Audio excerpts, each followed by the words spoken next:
नमस्कार, मैं हूँ वर्षा। टीवी 24 के खास प्रोग्राम हौसलों की जीत में आप सभी का स्वागत करती हूँ। आज हम एक ऐसे शख्स के बारे में बात करेंगे। आज के जो हमारे मेहमान हैं वो छत्तीसगढ़ के गौरव हैं। साथ ही उनकी जो छत्तीसगढ़ी कविताएं हैं वो आज छत्तीसगढ़ के हर युवा हो चाहे बुजुर्ग हो उनकी जुबान पर है। नंदा जाहिरे, ये कविता और सॉन्ग तो आपने सुना ही होगा। तो आज के जो हमारे खास मेहमान हैं वो छत्तीसगढ़ के गौरव हैं। उनसे आज हम आपको हमारे खास प्रोग्राम हौसलों की जीत में आज आपकी मुलाकात कराएंगे और उनसे जानेंगे, कविताएं भी सुनेंगे और उनके जीवन के बारे में भी जानेंगे कि उन्होंने अपने हौसलों के दम पर आज अपना एक खास साहित्य जगत में अपना एक खास मकाम बनाया है। तो स्वागत करते हैं आज के हमारे खास मेहमान का, लेकिन उससे पहले आप ये सुनिए। हमर छत्तीसगढ़ माता कौशल्या के मैके, भगवान राम के ननिहाल। माथ नवाथे सुनहा बाली महानदी जलधारा, कौशल्या माई के मैके हावे हमरे पारा। आमा संगो ही मिलाए सजनी, नून चरा कैसे डारे खवाए मोहनी वो चनादार माँ। गाँव के लीला चाउर के चीला, मेला मड़ई माँ ढेलवा झूलैया नंदा जई का। और छत्तीसगढ़ ते आगू बढ़, छत्तीसगढ़ ते आगू बढ़। भारत के ऐसे प्रसिद्ध कवि से आज हम आपको मिलवाने जा रहे हैं जिनकी रचनाएं देश सहित छत्तीसगढ़ प्रदेश के हर गांव से लेकर शहर तक लोगों की जुबान पर है। इनकी कविताओं में छत्तीसगढ़ की संस्कृति झलकती है। छत्तीसगढ़ के गांवों की महक इनकी कविताओं में महसूस की जा सकती है। छत्तीसगढ़ में लिखी इनकी रचना नंदा जाही कारे को हर वर्ग के लोगों से भरपूर प्यार मिला है। इसीलिए स्वागत करते हैं आज के हमारे खास मेहमान मीर अली मीर साहब का। तो चलिए स्वागत करते हैं हौसलों की जीत में हमारे आज के खास मेहमान। आज के हमारे जो खास मेहमान हैं मीर अली मीर सर हैं, जिन्हें परिचय उनका देना मैं शायद ज़रूरी नहीं समझती। वो इतने बड़ी हस्ती हैं, छत्तीसगढ़ के गौरव हैं, तो वो अपने आप में संपूर्ण हैं। फिर भी एक औपचारिकता होती है, तो मैं सर से जो है उनका स्वागत करती हूँ हमारे खास प्रोग्राम हौसलों की जीत में। सर आपका बहुत बहुत शुक्रिया। धन्यवाद। जय जवाहर जी।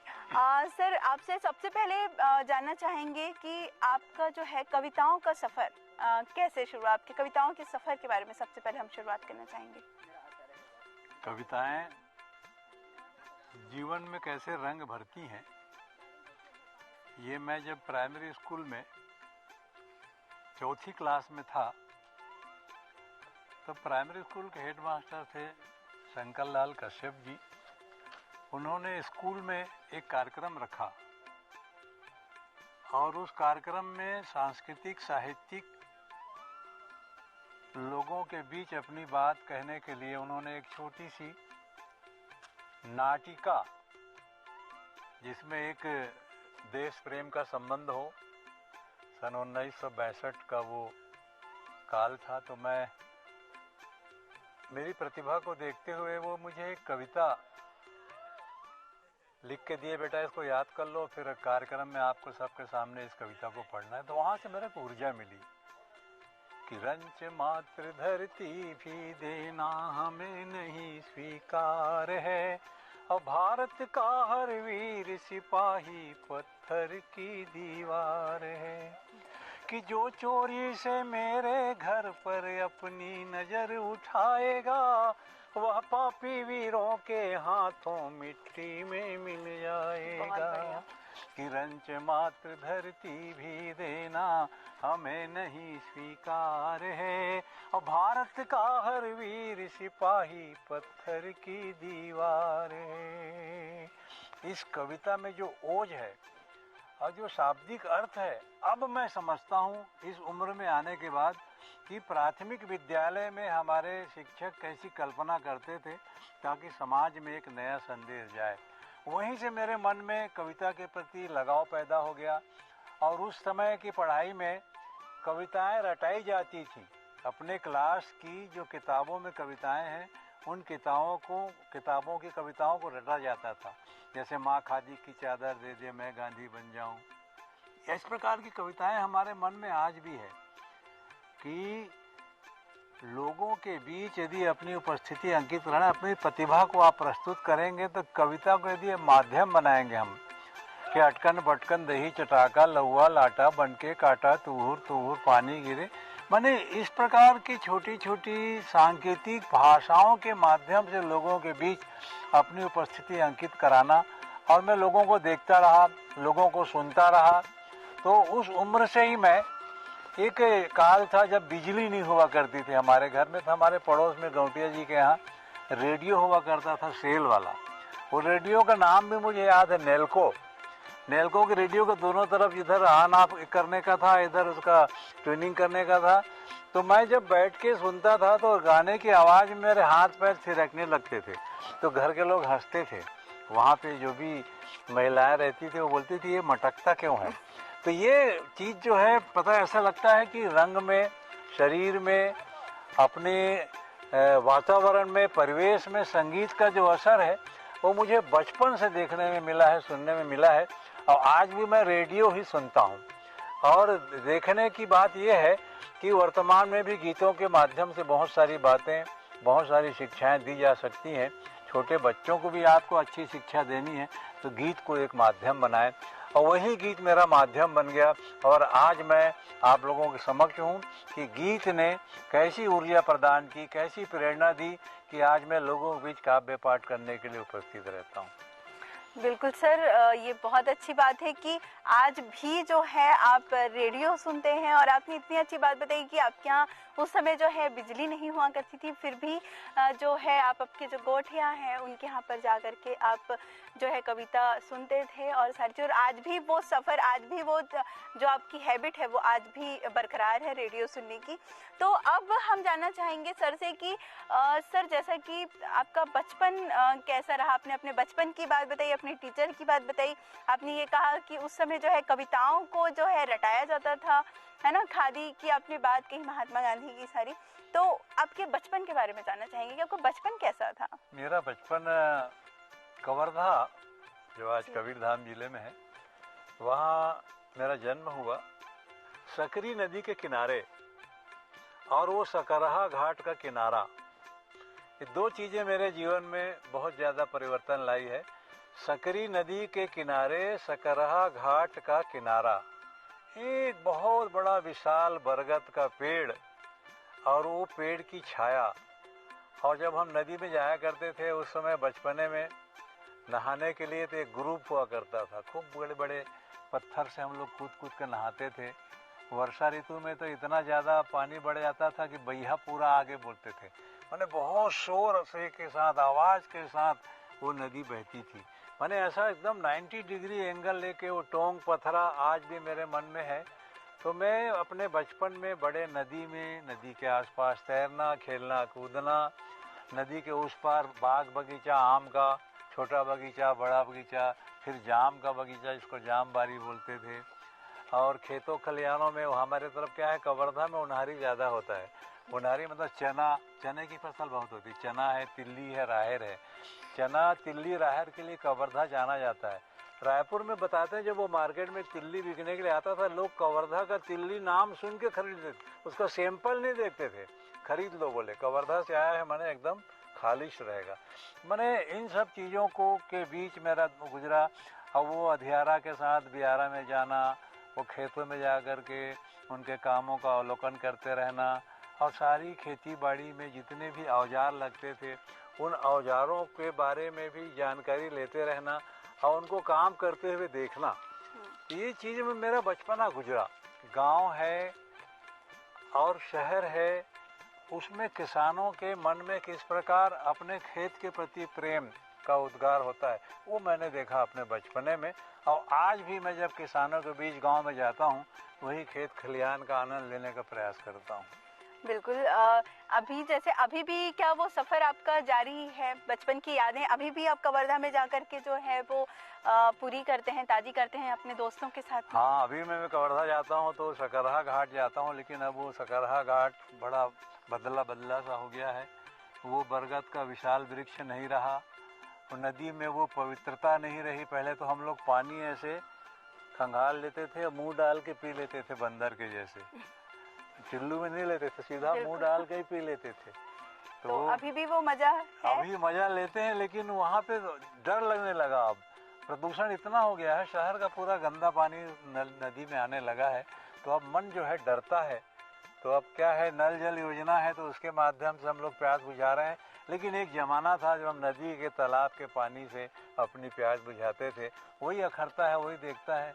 वही सब चीज़ों को मैं जब भी अपने मन में लाता हूँ तो कविताओं में लेने का प्रयास करता हूँ कि तब कैसा था और अब क्या हो गया। बिल्कुल। सर की कविताएं भी हम सुनेंगे, और क्योंकि सर छत्तीसगढ़ को रिप्रेजेंट करते हैं, उनकी कविताओं में आप जो है, जो भी दर्शक जो हैं वो छत्तीसगढ़ के होंगे वो तो सर को जानते ही होंगे। इनकी कविताएं इतनी अच्छी हैं, और इनकी कविताओं में उनकी हर कविताओं में जो है छत्तीसगढ़ बसा हुआ है। तो मैं देखिए, गांव कैसा है, एक नीम का पेड़ है, उसमें मिट्टी से छाप करके बड़े अच्छा चबूतरा बना दिया गया, जिसको चौरा बोलते हैं। और एक महिला सजी सजाई दरवाजे में बैठी है, उसका पुरुष जो है काम करने के लिए बाहर कहीं गया हुआ है, वो उसका इंतजार कर रही है। तो ऐसी कल्पना लेके आते हैं हम कि हमरे ली माही चौरा, लइका मन खेले भौरा, बाटी ढूलावे यारी पारिया।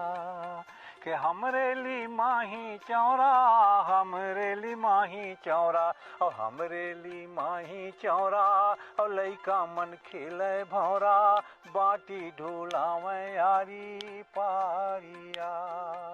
देख रही है दृश्य गांव में दरवाजे में बैठ के कि बैठे रही छाँव मैं समरे, गली मुहाटी संगरे। मैंने एकदम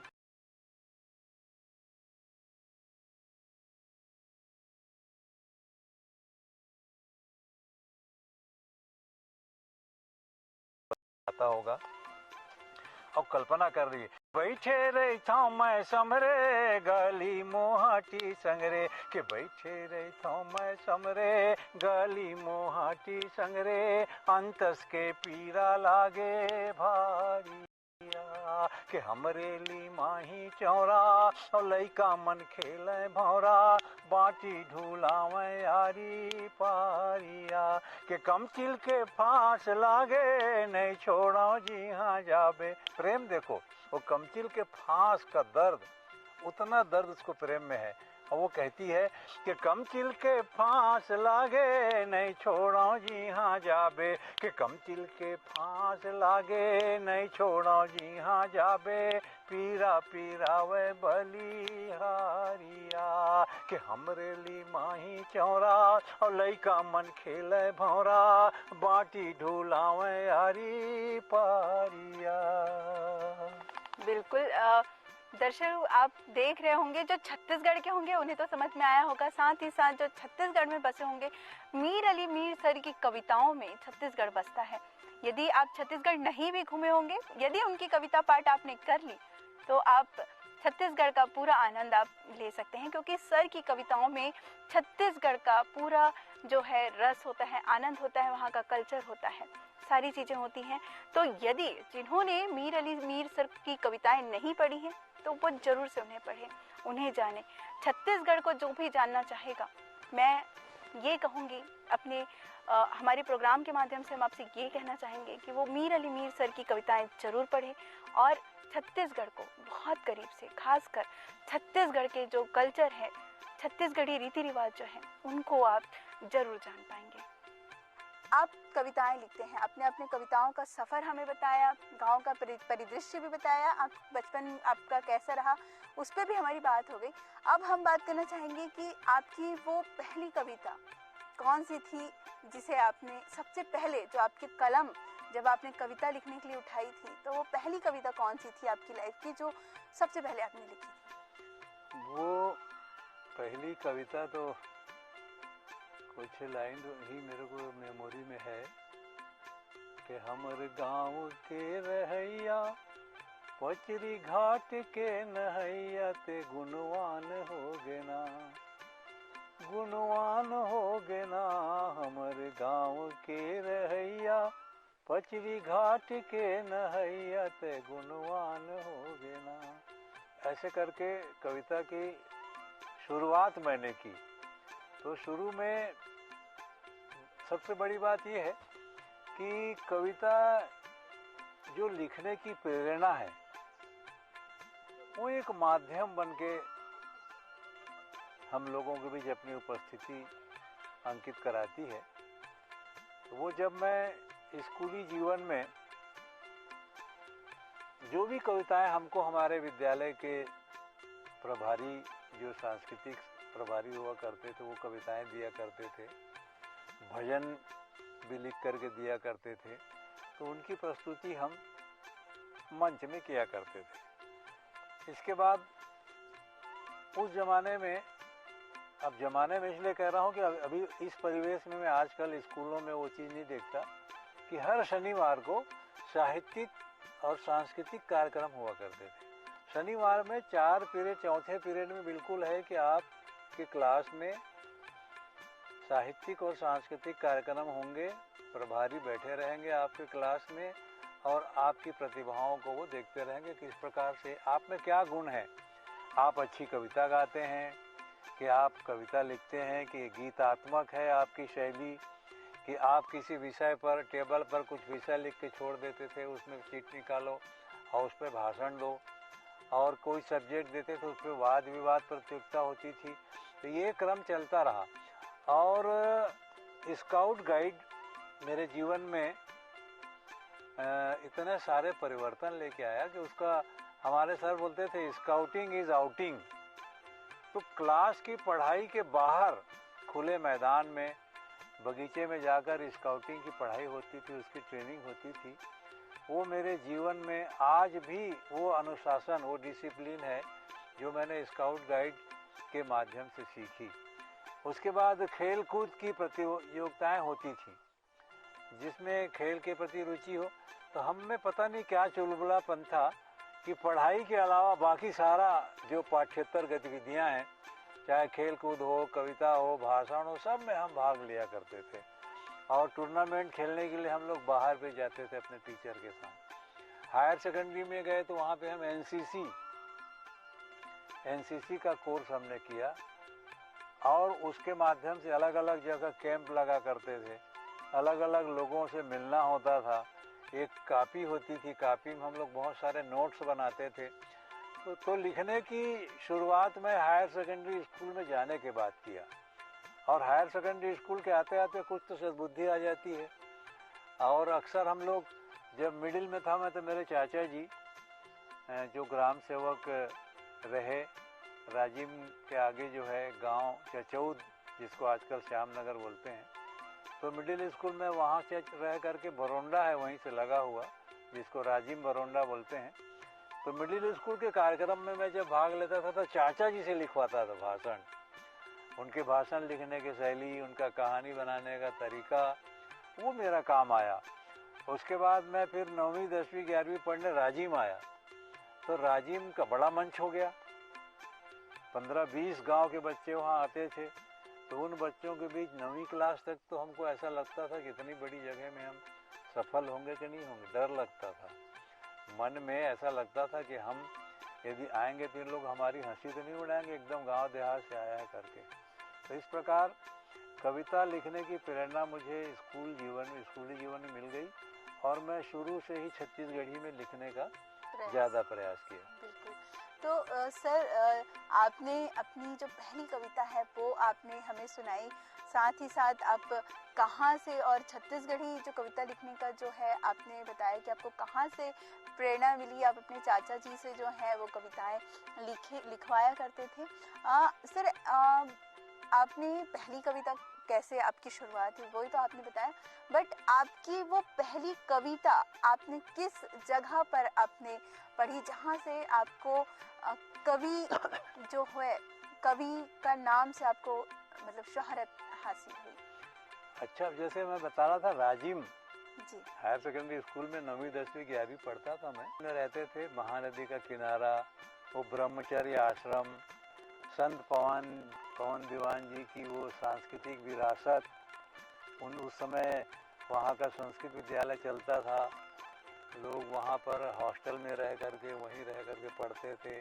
उनका पढ़ने का तरीका, उनका खाने पीने का स्टाइल, दोपहर का भोजन करके थाली लेके सारे बच्चे नदी में जाते थे, फिर थाली को धो के लेके आते थे।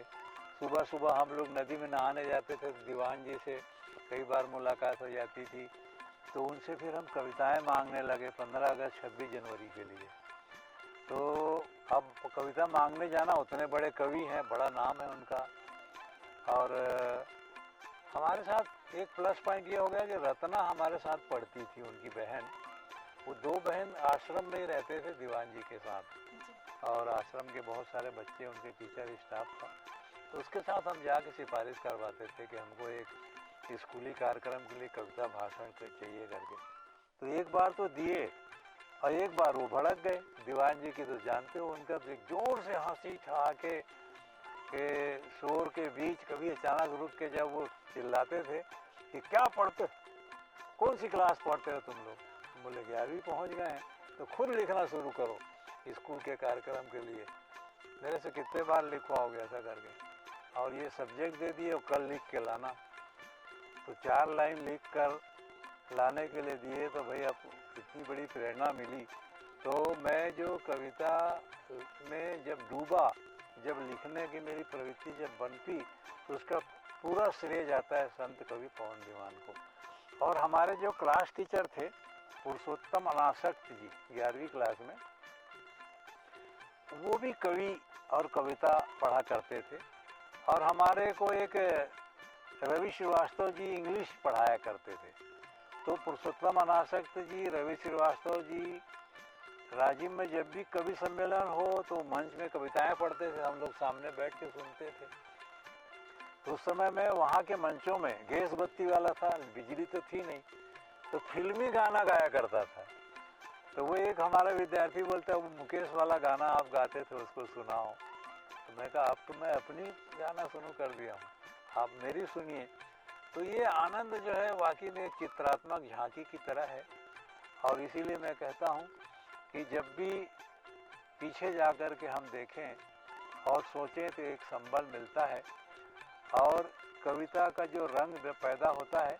ऐसे करते करते मैं जब सन 83 में सारा गांव, रायपुर से 24 किलोमीटर एक सुंदर सा गांव है, सड़क के किनारे, स्कूल भी सड़क के किनारे। 1983 में गया मैं, तो वहाँ स्कूल में साहित्यिक और सांस्कृतिक प्रभारी मुझे बना दिया गया। तो बहुत सारा नया अनुभव मेरे को मिला। पूरा स्टाफ हमारे साथ, जितने भी वहाँ पे महिला पुरुष स्टाफ थे, सबका सहयोग मिला। और मैं वहाँ का मंच संचालन करना शुरू किया, बीच बीच अपनी कविताएं पढ़ता था। और छत्तीसगढ़ की जितनी प्रसिद्ध कविताएं हैं प्रसिद्ध कवियों की, उनको मैं पढ़ पढ़ के मंच को सजाता रहा। तो वो बोले चलो आपको भी अप्रोच करते हैं। तो बड़ी मुश्किल से रामरूप वर्मा जी किसी काम से नीचे उतरे, तो मैं उनसे रास्ते में बोला यार मैं भी कविता पढ़ूंगा सर। बोले नहीं नहीं, बोले मंच जो है फिर भी कोशिश तो कर सकते हैं। तो बोले 2 मिनट मौका देंगे, 4 लाइन पढ़ना बस। तो 2 मिनट ही मेरे लिए बहुत था। फिर वो 4 लाइन कहते कहते मैंने वहाँ 4 कविताएं पढ़ी। इस प्रकार से सबसे पहला मंची कार्यक्रम पलारी में हुआ, जो मेरे बलौदाबाजार जिले में है। और वहाँ से मेरी काव्य यात्रा छत्तीसगढ़ राज्य बनने के पहले जो शुरुआत मैंने की आज तक जारी है। ये थे मीर अली मीर सर, जो छत्तीसगढ़ के गौरव हैं। आज इनका जो परिचय है, आज यहाँ पर बच्चा बच्चा जो है वो इन्हें जानता है, और इन्होंने अपने हौसलों को मजबूत रखा और आज साहित्य की जगह पर अपनी एक अलग पहचान बनाई है। इसीलिए आज उन्हें छत्तीसगढ़ का गौरव भी कहा जाता है। अगली बार एक ऐसे ही खास मेहमान के साथ मैं आपसे मिलूंगी। तब तक के लिए मुझे दीजिए इजाजत और देखते रहिए TV 24। नमस्कार।